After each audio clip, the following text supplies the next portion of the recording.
Alhamdulillahi Rabbil Alamin. Wassalatu wassalamu ala sayyidina wa habibina wa syafi'ina qurrati a'yunina wa nuri qulubina wa maulana Muhammadin imamil anbiya'i wal mursalin وقائد الغر المحجلين وعلى آله وصحبه الطيبين الطاهرين اللهم لا سهل إلا ما جعلته سهلا وأنت يا حي يا قيوم تجعل الحزن إذا شئت سهلا اللهم ارزقنا الإخلاص في النية والقول والعمل ونعوذ بك من حال أهل النار آمين.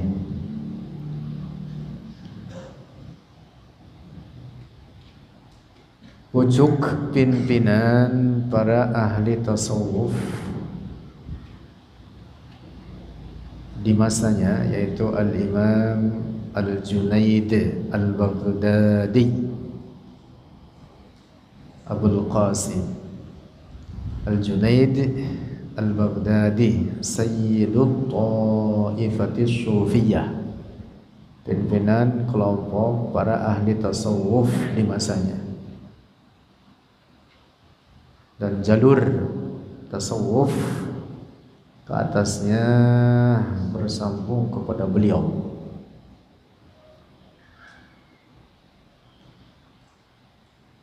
Dalam kitab Al-Imam Al-Qushairi, Abul Qasim Al-Qushairi, yang sangat populer, yaitu kitab berjudul Ar-Risalah Al-Qushairiyah. Ar-Risalah Al-Qushairiyah, karya Imam Al-Qushairi.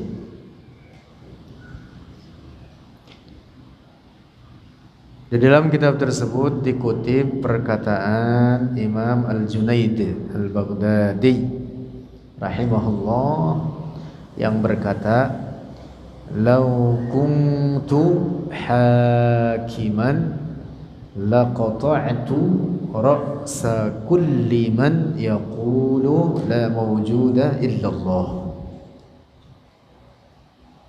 Imam Junaid Al-Baghdadi radhiyallahu anhu berkata, "Lau kuntu hakiman, jika aku seorang hakim," yang dimaksud penegak hukum syara, "laqata'tu," maka sungguh akan aku penggal, ra'sa kulli man yaqulu, kepala setiap orang yang berkata la mawjuda illallah, tidak ada yang mawjud, tidak ada yang ada kecuali Allah. Artinya apa? Orang yang berkeyakinan bahwa tidak ada yang ada kecuali Allah, orang yang berkeyakinan bahwa setiap yang ada ini adalah Allah, sehingga dia mengatakan apapun yang ada ini adalah Allah, tidak ada yang ada kecuali Allah, sehingga dia berkeyakinan engkau Allah, saya Allah, pohonan Allah, bumi Allah, langit Allah, segala yang mewujud ini adalah Allah. Ini orang berkata, berkeyakinan demikian, dihukumi kafir murtad, keluar dari Islam, bukan orang muslim. Itulah mengapa Imam Junaid mengatakan la qata'tu ra'sa kulli man yaqul la mawjuda illallah. Sungguh benar-benar, dalamnya dalam taukid namanya, la qata'tu, benar-benar akan aku penggal orang yang berkata atau berkeyakinan tidak ada yang ada kecuali Allah. Yang dimaksud apa? Yang dimaksud bahwa orang tersebut dihukumi kafir, keluar dari Islam. Orang berkeyakinan bahwa tidak ada yang ada kecuali Allah. Artinya setiap yang ada ini, apapun pada alam ini, sebagai Allah. Ini orang dihukumi kafir, murtad, keluar dari Islam. Na'udzubillah. Nah, karena itu ingat-ingat ini, tidak boleh dalam praktik zikir mengatakan la maujuda illallah. Ini kalimat salah secara bahasa dan secara syara'. Karena maknanya apa? Tidak ada yang ada kecuali Allah. Padahal al-mawjud, sesuatu yang ada itu ada yang mawjud qadim, ada yang mawjud hadis. Mawjud qadim itu artinya yang ada tanpa permulaan, yaitu Allah dengan segala sifat-sifatnya. Yang kedua mawjud hadis, yaitu sesuatu yang ada yang memiliki permulaan. Hadis baharu artinya, yaitu segala sesuatu selain Allah. Jadi sesuatu yang mawjud itu ada dua, ada mawjud qadim, ada mawjud hadis. Kalau dikatakan la mawjuda illallah, tidak ada yang mawjud, tidak ada yang ada kecuali Allah, berarti mengatakan segala sesuatu yang mawjud itu adalah qadim, itu adalah Allah. Na'udzubillah. Kayak rusak kalimat begitu. Nah, tidak boleh berzikir dengan mengucapkan la mawjuda illallah. Dan makna la ilaha illallah itu bukan la mawjuda illallah. Ingat-ingat itu. Ada sebagian orang memahami makna kalimat tauhid ini diartikan olehnya la ilaha illallah, dia mengatakan la mawjuda illallah. Ini tidak benar. Tetapi makna la ilaha illallah artinya la ma'buda bihaqqin illallah. Ilah artinya al-ma'bud bihaq. Al-ilah artinya apa? Al-ma'bud bihaq, yang disembah dengan hak. Sehingga makna la ilaha, tidak ada yang disembah dengan hak, atau tidak ada yang dengan hak disembah illallah, kecuali Allah. Itu dia makna apa? Kalimat tauhid ini, la ilaha illallah artinya apa? La ma'buda bihaqqin illallah. Atau boleh ditambahkan la ma'buda bihaqqin fil wujudi illallah. Yang jelas tidak boleh dimaknai dengan la mawjuda illallah. Oleh karena perkara yang mawjud itu ada dua. Ada mawjud qadim, yaitu Allah, dan ada yang mawjud hadis, yaitu segala sesuatu selain Allah. Alam ini, alam itu apa? Kullu ma siwallah, segala sesuatu selain Allah. Nah, Imam Al-Junaid Al-Baghdadi mengatakan demikian itu. Beliau mengatakan kalimat itu tadi, lau kuntu hakiman laqata'tu ra'sa kulli man yaqul la mawjuda illallah. Beliau mengungkapkan kalimat ini untuk memerangi kelompok atau orang-orang yang berfaham al-wahdah al-mutlaqah. Apa itu al-wahdah al-mutlaqah? Yaitu keyakinan sesat mengatakan kesatuan Allah dengan alam ini. Dan di zaman kita pun bahkan ada keyakinan begitu itu. Mereka mengatakan bahwa apa yang di sekitar kita ini, sekitar kita adalah kata mereka Allah. Na'udzubillah. Itu keyakinan rusak. Sebagian mereka membuat tamsil atau membuat sebuah perantara, sebuah perumpamaan. Kata mereka, ada ikan 2 ekor ngobrol, berdialog. Kata satunya, saya ingin tanya kepadamu, yang namanya lautan itu seperti apa? Orang berbicara lautan itu indah, kata ikan ini. Lalu yang satunya, ikannya ini temannya menjawab, di sekitarmu ini lautan semua.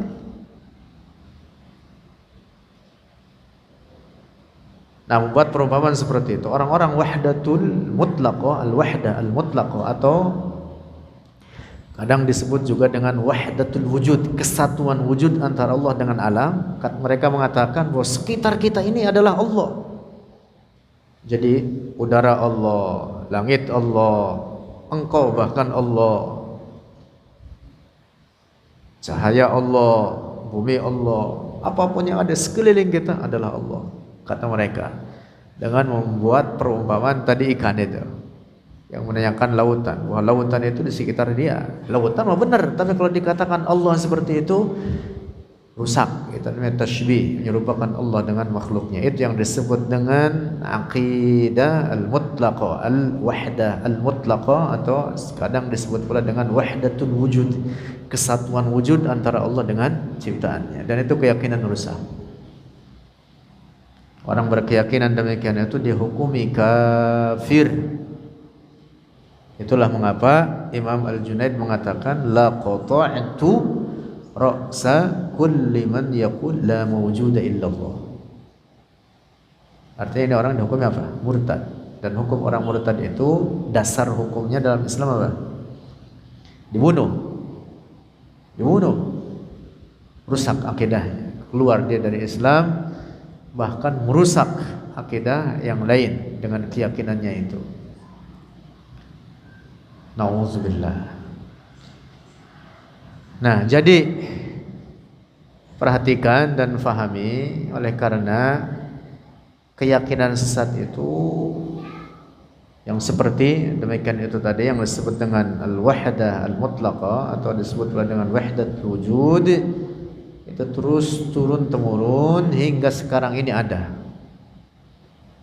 diyakini oleh sebagian orang, dan mereka mengaku ahli tarekat atau mereka mengaku ahli tasawuf.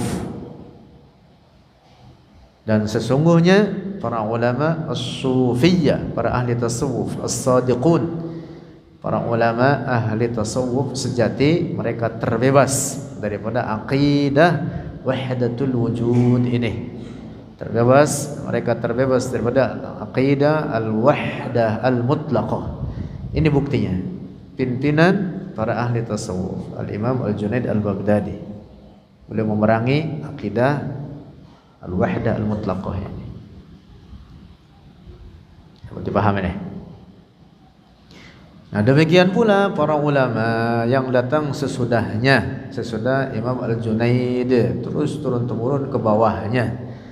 Al-Imam Abul Hasan Asy-Syadzili,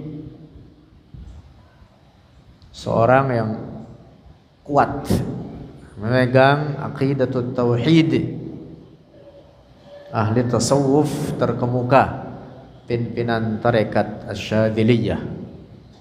Kemudian datang Al-Imam Syekh Abdul Qadir Al-Jilani. Kemudian datang atau semasa bahkan dengan beliau, dengan Syekh Abdul Qadir, Al-Imam Sayyid Ahmad Ar-Rifai. Mereka semua para ahli tasawuf sejati itu dan para ulama lainnya, mereka semua memerangi aqidah wahdah mutlaqah atau wahdatul wujud. Juga mereka memerangi aqidah hulul. Memerangi apa? Aqidah hulul. Juga akidah sesat mengatakan Allah menyatu dengan tubuh manusia. Nauzubillah. Kalau wahdatul mutlaqah, kesatuan yang mutlak, kata mereka Allah menyatu dengan alam ini. Tapi kalau hulul, kata mereka Allah menyatu Sebagian mereka yang mengaku dirinya ahli tasawuf mengatakan seorang hamba dalam keadaan atau dalam tingkatan tertentu dalam kesalehannya, ketakwaannya yang sangat tinggi tentu, maka Allah kata mereka akan menyatu dengan tubuhnya. Nauzubillah. Ini disebut dengan akidah apa? Hulul. Nah, para ulama ahli tasawuf memerangi dua akidah ini. Wahdatul wujud atau al-wahdah al-mutlaqah dan akidah apa? Hulul. Akidah apa? Hulul. Para ulama ahli tasawuf as-sufiyah as-sadiqun al-haqiqiyun, sebagaimana para ulama lainnya daripada umat Rasulullah ini dalam berbagai bidang keilmuan mereka, para ahli tafsir, para ahli hadis, para ahli fikih, dan para ulama terkemuka lainnya dalam berbagai bidang agama ini, ilmu agama ini, mereka di atas keyakinan Allah mawjudun bila makan. Allah ada tanpa tempat. Allahu mawjudun bila makan wala yajri alaihi zaman. Allah ada tanpa tempat. Allah tidak berlaku baginya waktu dan zaman, tidak terikat oleh waktu. Tidak dikatakan bagi Allah di satu tempat atau di semua tempat. Tidak boleh dikatakan bagi Allah ada di mana-mana. Juga tidak boleh dikatakan baginya ada di arah atas atau bertempat di langit atau bersemayam di atas arsy. Nauzubillah, itu keyakinan rusak. Maka waspadai dan perangi akidah tashbih dan tajsim. Akidah tashbih, akidah yang menetapkan keserupaan antara Allah dengan ciptaannya, atau akidah tajsim, akidah rusak, mengatakan Allah sebagai jisim, tubuh yang memiliki ukuran tersusun daripada bagian-bagian atau anggota-anggota badan. Itu namanya akidah apa? Tajsim. Di zaman kita menyebar akidah ini, diyakini di zaman kita sekarang oleh kelompok yang bernama Wahabiyah. Mereka mengaku beragama Islam, bahkan mengaku Ahlus Sunnah, bahkan mengaku Salafi. Di zaman kita mereka mengaku sekarang Salafi, tapi sesungguhnya akidah mereka akidah tajsim. Mereka berkeyakinan Allah sebagai jisim tersusun daripada anggota-anggota badan, memiliki bentuk dan ukuran. Nauzubillah. Lalu untuk mengecoh orang awam, mereka mengatakan apa? Anggota-anggota badan tersebut tidak seperti anggota badan pada manusia. Bagian buntutnya mereka mengatakan begitu tuh. Sehingga orang awam banyak yang terkecoh. Nauzubillah. Kita jawab, kita katakan kepadanya, menetapkan anggota badan bagi Allah itu akidah tajsim tashbih. Tidak ada manfaatnya mengatakan walaupun tidak sama dengan manusia.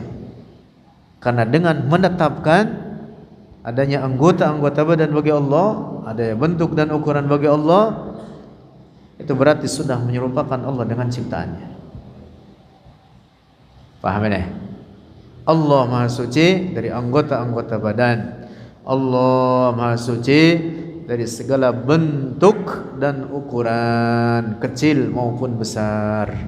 Allah Maha Suci daripada susunan-susunan. Allah Maha Suci dari tempat dan arah. Dapat dipaham ya? Nah, paham ini akidah Rasulullah, akidah ahli sunnah wal jamaah, aqidah al-firqatin najiyah, aqidah as-sufiyah al-haqiqiyah, para ahli tasawuf yang sejati, para ahli tasawuf yang betul-betul di atas ajaran Rasulullah sallallahu alaihi wasallam, seperti yang dinyatakan oleh Imam Al-Junaid Al-Baghdadi itu tadi. Dan dalam kitab Ar-Risalah Al-Qushairiyah, di sana diungkap akidah Ahlus Sunnah yang merupakan akidah para ahli tasawuf. Di antara yang pokok ini dia menetapkan bahwa Allah ada tanpa tempat dan tanpa arah. Kita baca kitab sedikit. Halaman berapa? Ada baca-baca kitab ini.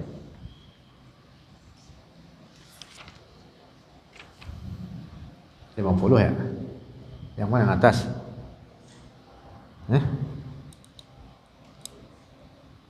Faidatun. Bismillah, halaman 50. Bismillah. Faidatun, bermula ini itu faidah.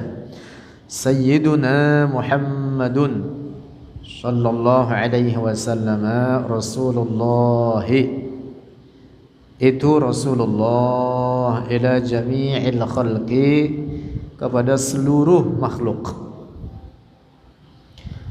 Wal muradu bil khalqi, dan yang dimaksud bil khalqi dengan makhluk, seluruh makhluk, huna di sini al insu wal jinnu, yaitu manusia dan jin. Nah, jadi Rasulullah sallallahu alaihi wasallam diutus sebagai nabi dan rasul, membawa ajaran dari Allah, wahyu kerasulan dengan ajaran-ajaran yang diperintahkan untuk disampaikan, yaitu disampaikan kepada siapa? Bangsa manusia dan jin. Qala ta'ala, berfirman Allah ta'ala, liyakuna lil alamin nadhira, liyakuna, supaya menjadi dia Rasulullah, lil alamin, bagi seluruh alam, nadhira, sebagai pembawa peringatan. Idh hadzal ingdharu, oleh karena ini al-ingdhar, peringatan, lil insi wal jinni faqat, bagi manusia dan jin saja. La dukhula lil malaikati fihi, tidak termasuk bagi para malaikat fihi, di dalamnya. Di dalamnya apa? Al-ingdhar. Mengapa? Karena malaikat enggak ada yang berbuat maksiat. Ada malaikat berbuat maksiat? Ada malaikat mabok? Itu enggak ada berbuat maksiat malaikat. Jadi Rasulullah tidak diutus kepada bangsa malaikat. Mengapa? Li'annahum, karena sesungguhnya mereka para malaikat majbuluna, ditabiatkan atau diciptakan dengan tabiat oleh Allah, ala ta'atillahi, di atas ketaatan terhadap Allah. Jadi tabiat mereka diciptakan oleh Allah tidak ada kepada perbuatan maksiat. Tidak ada kepada perbuatan maksiat. Walaupun para malaikat itu juga apa? Memiliki ikhtiar. Malaikat memiliki apa? Ikhtiar, memiliki kasab, memiliki usaha. Tetapi ikhtiar mereka hanya terarah kepada kebaikan-kebaikan, tidak terarah kepada perbuatan maksiat. Nah, ini yang maksud dengan majbuluna ala ta'ah. Fala yahtajuna, maka tidak butuh oleh mereka para malaikat ila ingzarin, kepada peringatan. Waqila, dan dikatakan menurut satu pendapat, mursalun, diutus Rasulullah Nabi kita Muhammad sallallahu alaihi wasallam ilaihim, kepada mereka para malaikat, risalata tasyrifin, namanya risalah tasyrif, bukan risalah ingdar. Apa itu risalah tasyrif? Adalah untuk menambahkan kemuliaan bagi mereka. Nah, kepada manusia dan jin disebutnya risalatu ingdar. Kepada malaikat disebutnya risalatu tasyrif. Jadi Rasulullah menurut satu pendapat di kalangan para ulama diutus juga kepada para malaikat, tetapi apa? Untuk menambahkan kemuliaan bagi mereka. Gitu. Oleh karena redaksi ayatnya mengatakan lil alamin, liyakuna lil alamin nadhira. Paham tidak? Atau dalam ayat lain firman Allah, wa ma arsalnaka illa rahmatan lil alamin, sebagai rahmat bagi seluruh alam. Redaksi ayatnya kan mengatakan seluruh alam, lil alamin. Wa amma man qablahu, dan adapun orang qablahu atau nabi qablahu sebelumnya Rasulullah sallallahu alaihi wasallam minal anbiya'i, dari para nabi, falam yakun mursalan ilal insi wal jinni jami'ihim, maka tidak diutus kepada bangsa manusia dan jin seluruh mereka. Bahkan nabi-nabi terdahulu itu diutus oleh Allah kepada kaum masing-masing. Adapun Rasulullah kepada seluruh manusia dari berbagai suku, kalangan, kabilah, semua manusia. Tambahan, seluruh manusia dari setelah diutusnya Rasulullah kepada mereka sampai sekarang ini semuanya dikatakan umat Rasulullah, umat Nabi Muhammad, semuanya umat Rasulullah, termasuk yang kafir disebut umat Rasulullah. Nah, hanya bedanya yang mukmin disebut dengan ummatul ijabah. Yang mukmin disebut apa? Ummatul ijabah, yaitu umat yang menerima dakwah Rasulullah. Yang kafirnya disebut dengan ummatud dakwah, umat yang menjadi objek dakwahnya Rasulullah. Dasarnya seluruh mereka adalah umat Rasulullah.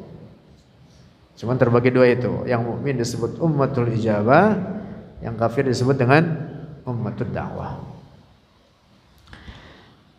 Nah, demikian pula di kalangan bangsa jin. Di kalangan bangsa jin ada dua kelompok, ada yang mukmin dan ada yang kafir. Sama persis seperti di kalangan manusia. Ada yang mukmin menerima dakwah Rasulullah dan ada yang kafir. Nah, maka Rasulullah sallallahu alaihi wasallam diutus oleh Allah kepada bangsa manusia dan bangsa jin. Karena itu di dalam ayat Al-Quran ada menceritakan tentang jin yang beriman kepada Allah. Allah berfirman, "Wa ma khalaqatul jinna wal insa illa liya'budun." Lalu ada surat jin, mereka yang beriman kepada Rasulullah, menceritakan sekelompok dari bangsa jin yang beriman tersebut. Firman Allah, "Qul uhiya ilayya annahu istama'a nafarun minal jinni faqalu inna sami'na qur'anan ajaba yahdi ila rusydi fa amanna bihi wa lan nusyrika bi rabbina ahada." Amanna bihi, mereka sekelompok bangsa jin itu tersebut apa? Amanna, kami beriman bihi dengan Al-Qur'an. Walan nusyrika bi rabbina ahada, dan kita tidak menyekutukan dengan Tuhan kami terhadap suatu apapun. Orang-orang mukmin. Bukan orang, jin-jin mukmin. Jin-jin mukmin. Sama seperti manusia, ada yang mukmin dan ada yang kafir. Wallahu a'lam bishawab.